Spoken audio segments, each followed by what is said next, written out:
Product backlog refinement is a massive part, if not maybe even the biggest part of a product owner's life, because, well, you have to have a refined product backlog so you know what you're supposed to be working on. And a topic that comes up a lot is prioritization. And if you're doing any Scrum training or you read the Scrum guide, you'll notice that it talks about order as opposed to priorities. But it also says that you can order based on priorities. And it gets very confusing. And that's what this video is about. It's trying to explain this difference between order and priority, because it's a very important distinction to make. We make it on purpose. Now, this is my cute little visual to try and talk you through it. We have our wonderful product owner here with their product backlog, and they're trying to deliver against this product goal.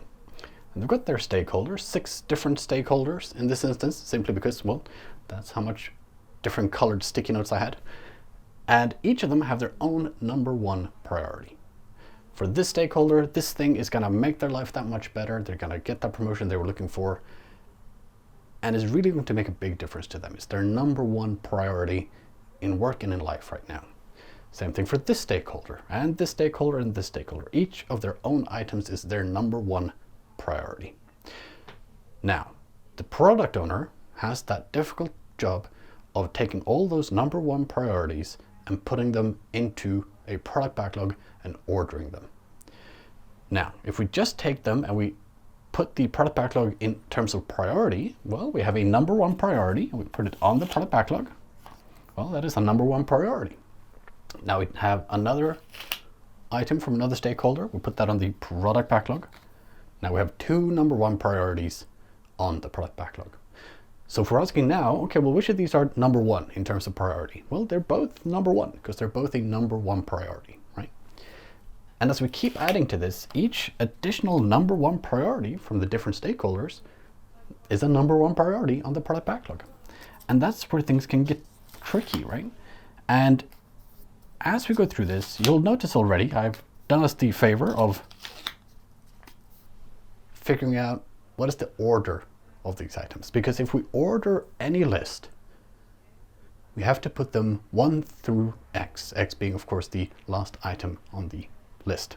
And in this instance, well, it's 6 items. So they're all number one priority, but in terms of the order, you have number 1, 2, 3, 4, 5, and 6. So although this item is a number one priority for this stakeholder, it is the number 6 ordered item on the product backlog. And that's not a fun conversation for anyone to have, but it's an incredibly important conversation to be had by the product owner, because we can only do so many things at the same time. And it's important that we make sure we finish something before we start the next thing. It's where that saying, stop starting and start finishing comes from, right?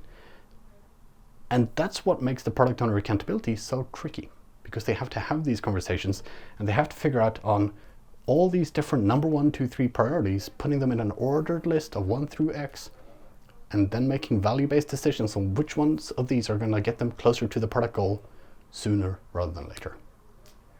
And that is the main difference between order and priority. Order is objective. It is 1, 2, 3, 4, 5, etc.